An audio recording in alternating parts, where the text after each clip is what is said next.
Welcome from the One Day in Transformation podcast, Season 2. Today we are welcoming a very true expert in connecting sustainability, AI, and cloud technologies, and somehow someone I would just introduce as a brother which got separated right after birth from both our mothers, Angelo Fienga.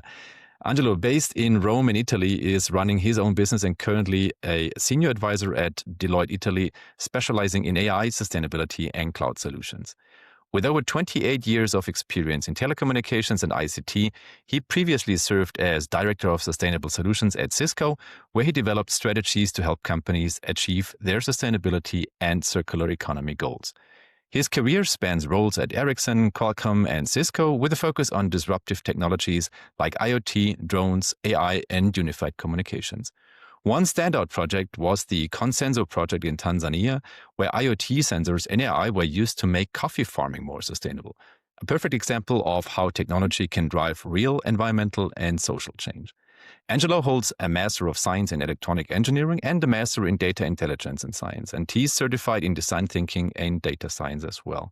Angelo, a very warm welcome to One Day in Transformation. We're absolutely thrilled having you here today. Thank you, actually, for hosting me here. Thank you.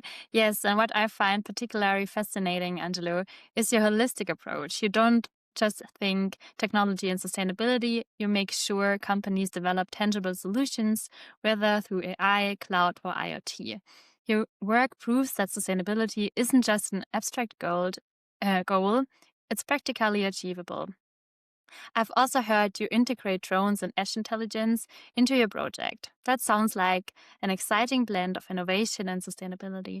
I'm really looking forward to hearing how you bring these topics to life for us today. So am I. And Angelo, let's maybe start with something a bit more personal. You've spent your career in bridging technology and sustainability, as we've heard, from IoT in Tanzania to AI-driven solutions locally in Italy. What initially drew you to this intersection? Was it a specific moment, a mentor, or simply curiosity about how tech can solve real-world problems? I think it's a little bit of all of this. You know, I've always had as a objective in my life to optimize things, to avoid waste, right? And when I was a kid, interestingly, my father was the founder of the Italian mandatory consortium for the exhaust oil recovery, the oil from the car. So I can say I was born with the DNA of a circular and a sustainable guy. Maybe at that time I didn't realize because Right. hey, it was a little bit, 40 years ago, 45. It was a little bit ahead of time, talking about recycling, sustainability. It was not was relevant, but not as relevant as we are feeling today. But I always had this in my family, in my brain, in my DNA. And growing up, I decided, to use all my skills, all my capability, my inventivity, if you want, in understanding ways to optimize things, optimize process, reduce waste, and technology. And you can't do this without data. And I'm talking about data in the very general term, right? Knowledge of a process. And the knowledge of a process is when you can measure something, right? When you have something to compare, something to make analysis and calculation on. And then, of course, I was a sort of a hardcore engineer from, a very young age. So putting all of this together was a perfect mix, to dedicate a career to, sustainability and circularity, not as a cost, but actually as a driver, as a business opportunity, as a competitive opportunities for the companies I've been working with, and of course their customers. And when did you start, out of curiosity, when did you start talking about twin transformation like it's being used nowadays? I mean, that is something, and again, as I started, we're a bit like brothers separated after birth because we're thinking the same way and we have the same background in IT. So therefore, I think I've started talking about twin transformation only 2 years ago. And until then, I just drove things purely naturally side to side. But how about you? This is a great question because if I'm reconsidering some of the projects I did in the past, they were implicitly, associated to the concept of create a sort of digital twin of something to optimize that functionality, to avoid waste, to implement a better way to do the process, less energy, etc. So maybe I didn't have the tag sustainability and circularity, but for instance, in I think it was in 2017, we did a great project using drones to optimize the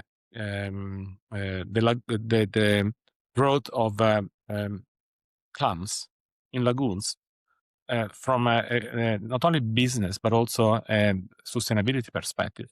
So avoiding wastes, avoiding environmental impact, and so on. So at that time, I didn't consider this a sustainable project, and now I would say definitively it is, and it is based on the concept of leveraging data, collecting data, creating a digital twin, a digital, really a very, very high level and low level digital twin of the lagoon, combining multiple sensor and drones, and based on that, provide solution for what we could call today business and sustainability. Which brings me automatically to a next follow-up question directly on that. Maybe, I mean, most of the people, maybe some of the listeners as well, being in that sustainability bubble for a couple of years now, it currently feels super depressing that we're losing prioritization. And obviously it's not on everybody's agenda anymore. It should be, without any doubt, due to climate crisis and stuff, but it's more or less moving out of the agendas, and economical aspects are prioritized. But maybe if I just listen to you now and having an opportunity and working in things for that long time, what you are doing already, maybe we are now just getting back to what it used to be prior to that hype and maybe that trending aspect of sustainability, back to what it always should have been and maybe should have remained, an economical and ecological benefit combined.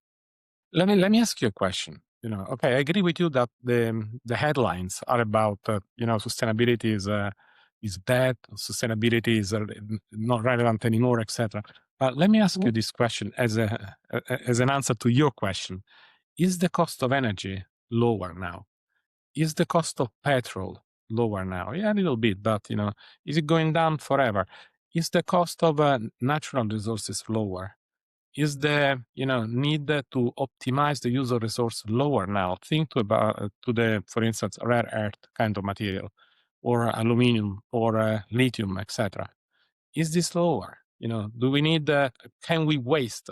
Are we in a infinite environment where we can reuse? We can take always new resources from? No, it's getting, from that perspective. This is, of course, my view. It's getting worse. We have less resources, and we have to use better, and we have to optimize the cost for this. And companies knows that they have to make processes more efficient to have lower cost, to use less energy, to use less water, for instance, into the data center. So, my opinion, what I'm thinking is that sustainability has never been so relevant like it is now. Some aspect of this sustainability are, of course, less on the headlines, especially when we're talking about maybe the the day practices, the diversity, equity, inclusion, because of course, the political wins, let's put it this way. But the core concept of sustainability, that is, we need to optimize the resource we're using in this world, has never been so relevant like these days. Absolutely agreed. Yeah, the big question to me comes: what is the current situation gonna be in 2026? Is that something which will further go down? Will it just go back? Will it stay what it is? But we'll see on that. But maybe not having that conversation just between the two of us, but yeah, I really like the way you're thinking, Angelo. But you're based in Rome, where climate change impacts like water scarcity are already visible, while Germany is still debating of free public water fountains. How do you see the cultural difference in prioritizing sustainability? For example, is Italy's approach more reactive due to immediate climate pressure, or proactive like Rome's historic water traditions? And how does this shape your work at Deloitte? Okay, that's another very interesting question. And that Italians are very much used to complaining everything, and especially the government.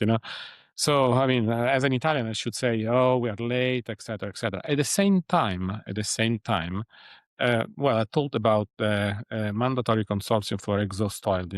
This was the second one in the world. I think the first one was in Germany, by the way. And I recall my father was looking at Germany as an example. And by the way, they exceeded the result achieved in Germany in terms of recycling. I think 99 or 98, Wow. whatever, high percentage of oil. And this means that this country, I think, and I'm feeling, has um, a strong attention to environmental criteria. Then, of course, we may not necessarily implement everything as it should, but I think the problem is felt. When I'm talking with the young generation, so I'm like you, or people in the companies I'm talking to, I see a lot of attention to how they're buying things, what they're buying. If the company they're buying from are paying attention to environmental topics. Now, how much of this is reflected in public policies? Well, just look at the PNRR, the Recovery and Resiliency Plan. I think Italy has one of the largest plan to implement sustainability in the good sense of the. Sorry, I said that wrong. In the most impactful sense of the word, optimizing resources. So I think again, despite the potential complaining coming from the Italian soul, I would say that this country is feeling is actually acting on that. And of course, there are cultural differences. For instance, we have there are places in Italy where you have abundance of water, while a place where you have scarcity of water, so Sicily and maybe the north, right? Right. And you may have different behavior based on that. Maybe people in Rome are not necessarily paying a lot of attention to close the taps when they are, washing hands, etc. And Right. potentially they're doing in another place. And so cultural and geographical differences are impacting our behavior, our way we are behaving, with the environment. But in general, I think the feeling across Italy is very much about an understanding of the fact that there is a need. Which I just experienced myself. I mean, we've visited Rome and did spend some time together there in June this year or 2025, and I was super impressed about the water fountains where you can just always, whenever you went there, just get your water for free, and that was just in particular for our kids a very good experience just to identify. Well, this is just a basic need to have water, in particular if it's getting hot, and Great. which should be provided everywhere. And this is something which I guess is part of getting resilient, in particular for larger cities and communities in providing that. But now getting a bit backwards to what we both, and all three of us, has a background, and this is digital. So how would you reconcile Italy's strong local traditions like that, water access, with global tech solutions? Do you think there could be some enhancements through AI or IoT? Oh yeah, indeed. There are quite few processes that could be improved. So, for instance, talking about water, I think it's a public knowledge fact that the aqueduct in the pipes in quite few cities in Italy are wasting a lot of water, and this is a place where technology could definitively provide a great value. So monitoring the pipes. I know there are technologies from a very large company that can monitor the waste in the pipes using a sort of sound-based technology, independently of the complexity of the aqueduct itself. So technology could definitively improve the use of resources like water. One of the projects I did in my past job at Cisco was about supporting with the digitization one of the richest and largest city in the north of Italy, especially for what concerns transportation.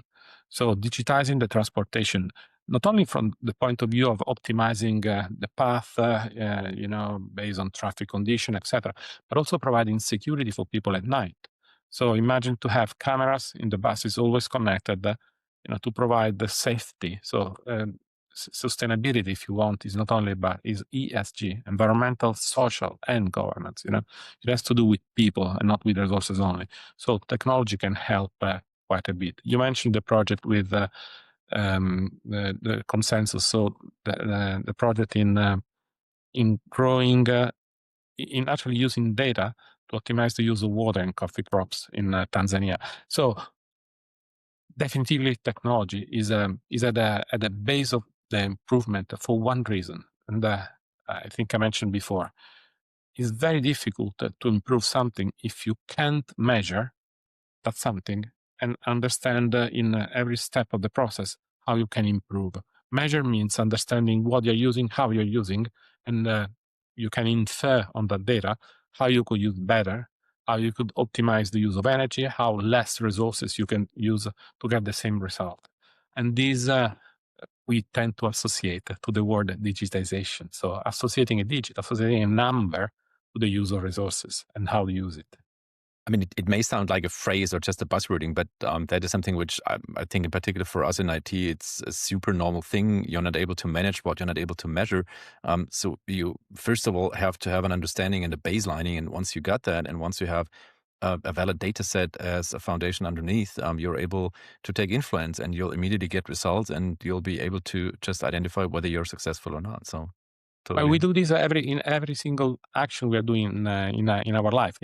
I want to go from home to work. You start thinking, okay, shall I go right or left? Oh, on the right I have traffic, and this is a data. This is an information about what's happening there. And then, I can take the bus or I can take the car. But if I'm using the car, I'm using X liter of gasoline. If I'm going the bus, I'm using less, and I'm going to take less time. So you're basing your decision on data, And essentially. again, not only environmental aspects, but the societal aspects and safety as well. Because if you take a bike, for example, or I don't know, any other on two wheels in Rome, that might have a huge influence Yeah. in safety then as well. Yeah, with a cobblestone, maybe an interesting experience. Let's put it this way. But yes, it's about safety. It's about the environment, but it's also about business. Because maybe you want to optimize the cost of the path, right? So let's not forget business at the end of this, because and I think we know this very well, Rainer. Some people, some organizations, sorry, not some people, some organization, they want to see a return on investment on action they're doing. And this is right. At the end of the day, companies have to produce profit. And what we discussed, I think, a few months ago, 1 year ago, is that to change ROI to ROII, return on investment and impact. The two things are very much together. We can optimize a process from the cost perspective, and at the same time on the impact perspective, and the two things are very much associated. And actually sometimes, most of the times, if you're looking at the impact, that essentially means less resources, less wastes, you're also improving even more the return on investment. Totally agree. Let's shift the focus a bit to AI. So at Cisco, you worked on AI for sustainability, like the Consenso project in Tanzania. What was the most surprising insight AI revealed about sustainable farming or any other project? And how do you Yeah. apply that now? Yeah, so it's interesting. AI is an instrument. Let's call it, and there is a big debate in these days if it's the intelligence is the right word to use, because it's a very complex computation machine that does stochastic analysis to identify most likely things to do, or most valuable thing to do, etc. From a stochastic perspective, from a probabilistic perspective. Now, whatever we want to talk about is intelligent or not, there is one fact that we cannot deny. Is that we call the AI has the capability to elaborate such an amount of data that we as human beings we can't do.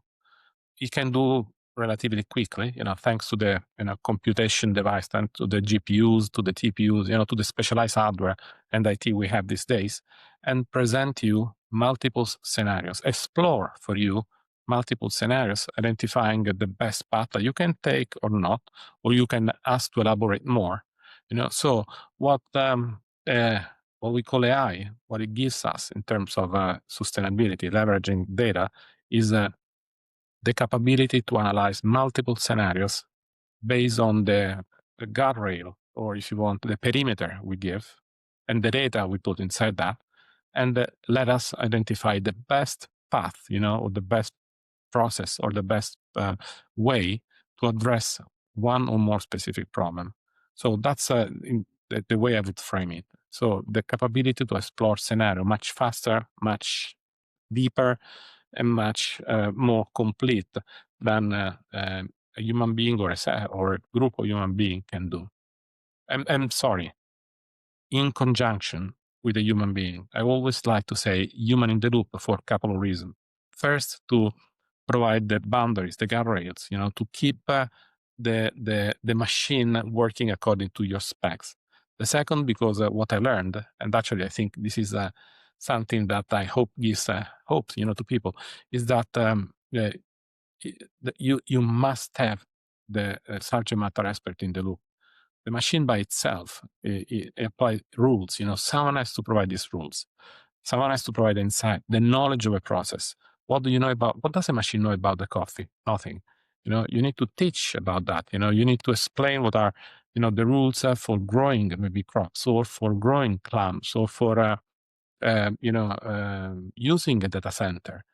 All this is something that comes from the human experience, and that has to be put in the loop, has to control the loop of AI. And talking about AI and human in the loop, have you ever heard about the term PDOOM? So that's something which has been used in Silicon Valley, and it describes a value between 0 and 100 of how high the possibility is that AI will kill humanity.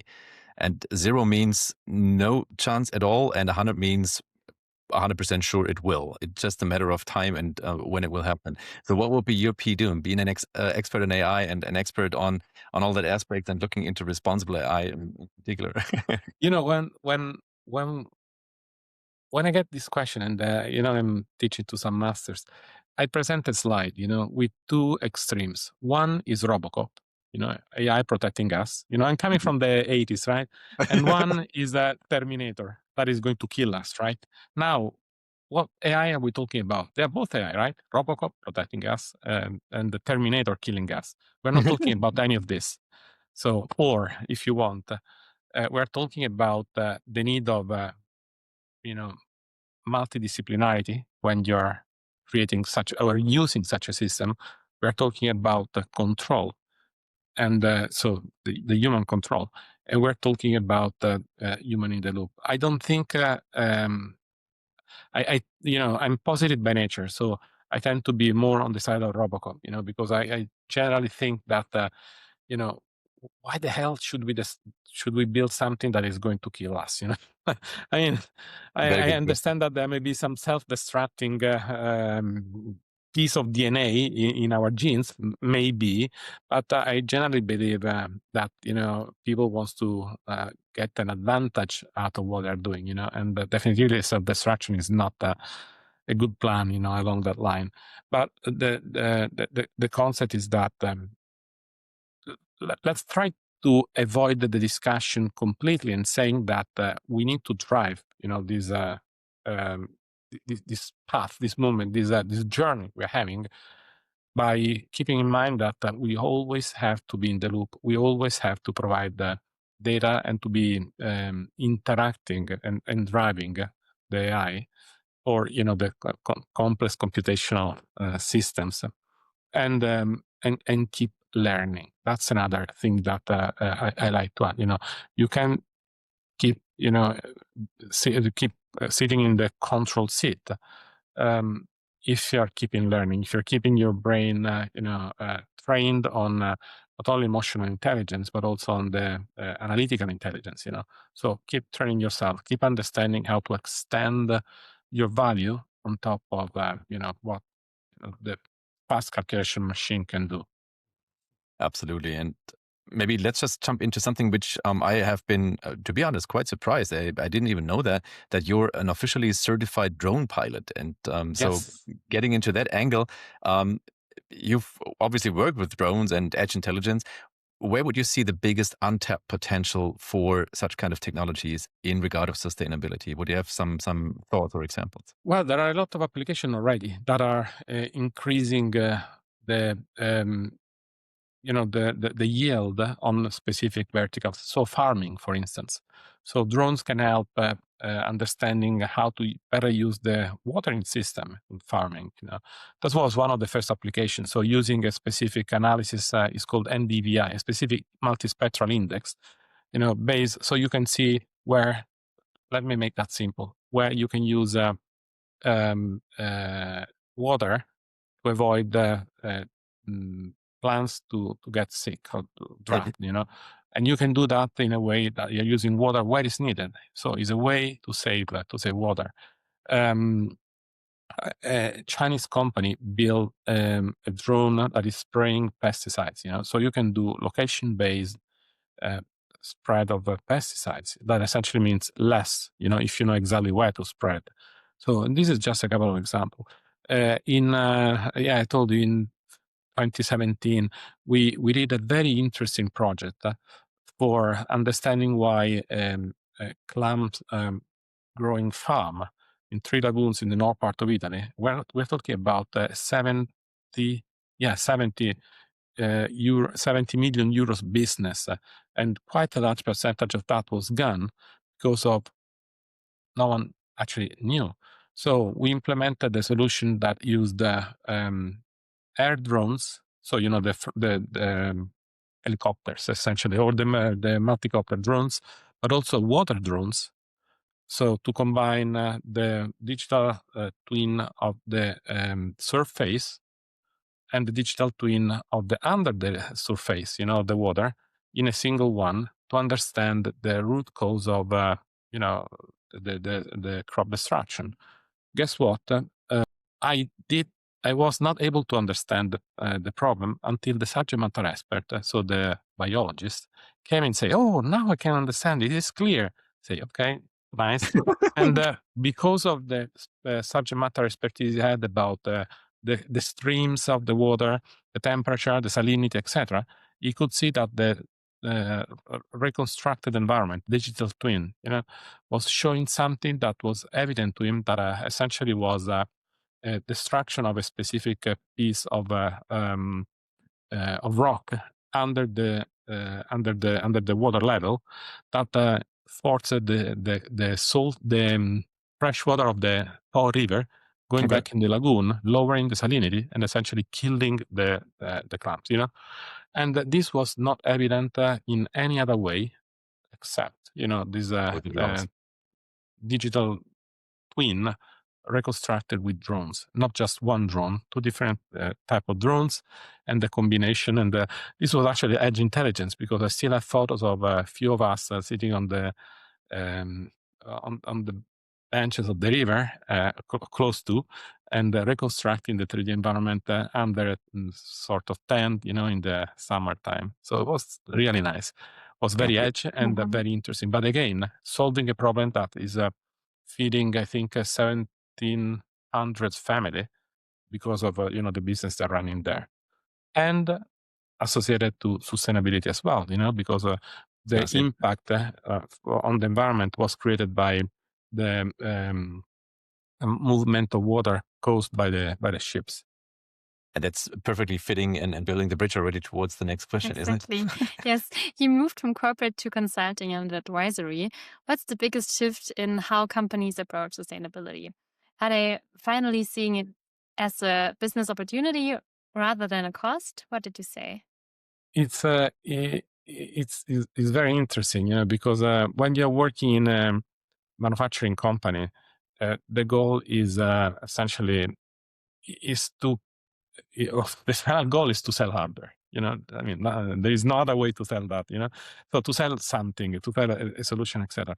And to do that, you need to understand what is the problem, 1 or 2 layer, above the hardware to imagine how a solution can be, and then show how that solution can be fitting the hardware you want to sell. When you are in a consultancy world, you really face the problem itself, and you need to understand how you can what algorithm, what solution, what framework you can put in place to help solving the problem. So it's a much direct touch to the problem. So, and this is very, very, very interesting to me. And this is very interesting because it's a great opportunity to apply AI and data directly on the problem itself. So I would say it's a more direct touch of the world. That's amazing. Let's just quickly jump back to what you just said in selling hardware or selling anything. You've written a lot about green IT and IT for green. Which one do you think is the more urgent today? Is it optimizing the own footprint or using IT to solve bigger problems? So is it to focus on one or the other, or what do you think and why? Yeah, it's like asking to an Italian, to a Roman, do you prefer carbonara or amatriciana? I mean, that's a very difficult choice, So I can say both, Let me be. So if you're just looking at numbers, we know that IT can provide IT for sustainability or AI for sustainability can provide a huge impact, even bigger than the bad impact that it's providing in terms of resource consumption. So I should say, let's focus on making use of IT to implement a more sustainable process or more sustainable processes. Let's use AI to optimize agriculture, to optimize use of resources in production chain, in supply chain, etc. That if I'm just looking at numbers, this is what I should say. At the same time, because as I told you from when I was a kid, I like to avoid wastes. When I have old PCs, I don't like to waste it, right? I want to find a way to use for a different purpose, maybe donating to a school for helping kids you see? So the two processes, in my view, has to go together. Yeah. And they have to go together because when I'm implementing a solution for solving a problem on let's say agrotech or production chain, etc. I'm always thinking what is the best way to use the IT to optimize or to use the minimum necessary in terms of resources to avoid waste. Even thinking maybe in a 2, 3, or 4 years period, because of course when you're building a complex project, you want this to last 3, 4, 5 years at minimum, right? So you need to think in that term, but at the same time optimizing the use of resources and thinking in terms of life cycle. What's happening in 3 years from now to the hardware? I need to change hardware. Okay, can I identify hardware that or supplier of the hardware that is implementing life cycle management? Yeah. So the two things are very much connected. It's just like the two sides of a coin. And you look at one without touching the other, hard. So thinking with the end in mind, and the end hopefully isn't landfill and waste. Understood. No. Very good. It can be because again, I don't want to be fighting windmills, but the point is if in 2 years or 3 years the company or the teams I'm working with will have the problem, they will not come back to us, right, or to me, help me, because in 3 years they will have a problem. And we're talking about this kind of cycles, right?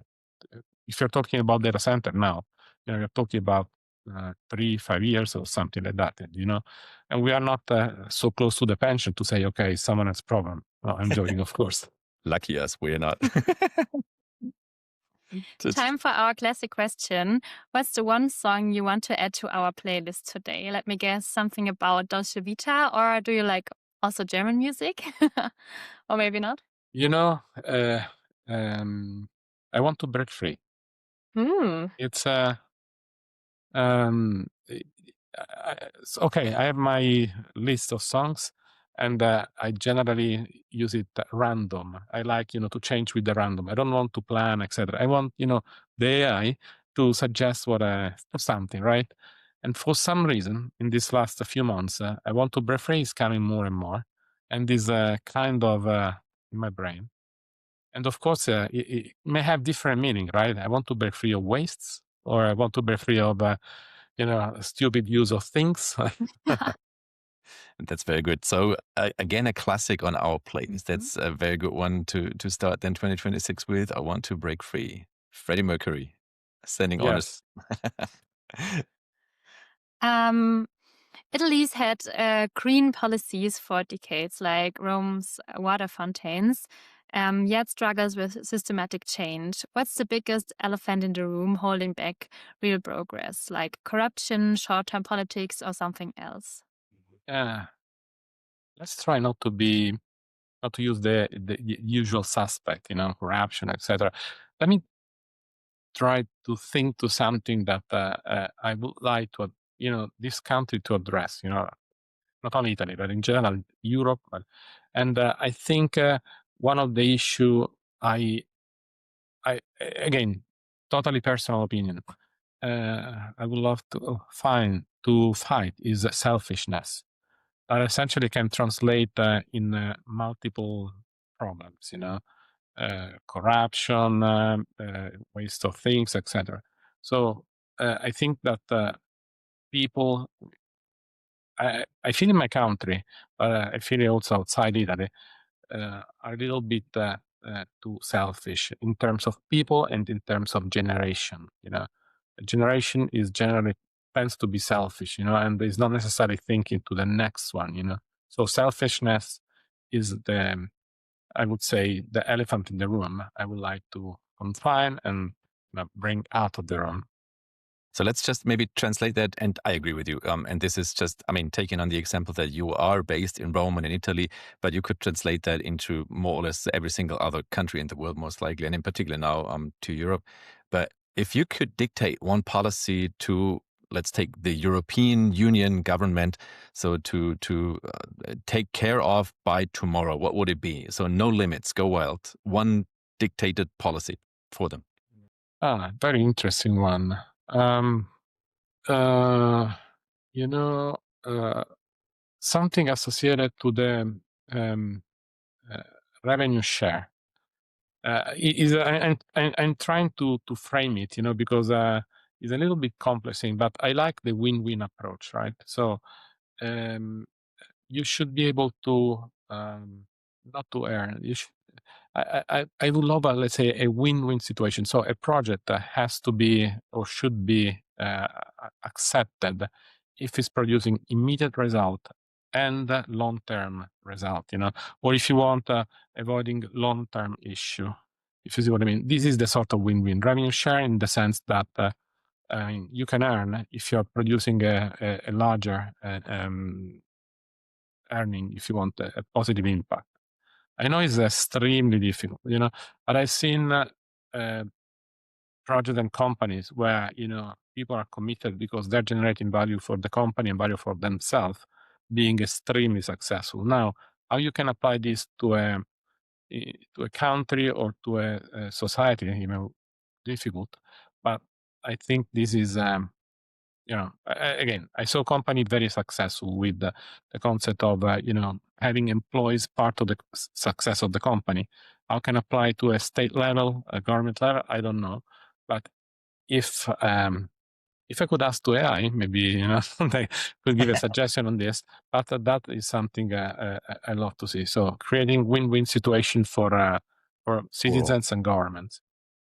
I love like that. Yeah. We are asking all our guests, what is the one thing our listeners could try this week to make a difference? It could be personal, professional, or something technical, whatever comes to your mind. So I'm really curious about. Oh, okay. It's a twofold suggestions, and it's based on the ancient Greek wisdom. So, a healthy brain in healthy body. So, healthy body is about try boxing, and early in the morning. It has a cathartic function because it's giving you a lot of focus. You can stress or you can charge if you want your body and focusing on something. It really helps the concentration for the rest of the day. And something about the brain is very, typically engineering kind of suggestion. Um, Try AI locally. So there are great framework like LM Studio, Misty, or stuff that allows to run LLMs, so generative AI, on your laptop without any connection to the network, and enjoy comparing a different language model like Gemini or OSS, GPT, etc. The reason for this is because you really understand, you start understanding the value of this instrument, how to use them, testing prompts for you to use maybe the cloud system, etc. But most of all, you can do that privately with your own data. You can create your own version of AI. And again, is for the constant learning. Keep learning, keep experimenting. I am suggesting this. It may look crazy. Say, what the hell you should have a local AI? But it gives you a lot of confidence on using this system in a private form. So you can use your private data. You can ask to analyze your CV, your future book or whatever, and don't share that with anyone else. So in a private mode. I love that. And this is just now the next challenge for us. So in our last episode and the first one of 2026, it was Stefan Larsen from Lenovo, which you know as well, who gave us a idea to be an early adapter to sports as well. So it was not boxing, but it was to work out in the morning. Did you try that out, Antje? Yes, I tried it out. Yes, sometimes I go jogging, but I try to improve my daily steps now. Even when I have no time for just a workout, I just try to go 10K steps. 10K, 10K steps, yeah. Or 8K, something in between. 10. And it really helps to just let go, relax, and I can feel a difference now. Yeah, if you can do early in the morning, this is actually what I experienced with the boxing thing. If you can do early in the morning, I generally do 7 a.m. It brings up your metabolisms, and the brain works better for the rest of the day, and I mean better than the normal, functions. And it's really, the work is lighter, and you're feeling more accomplished.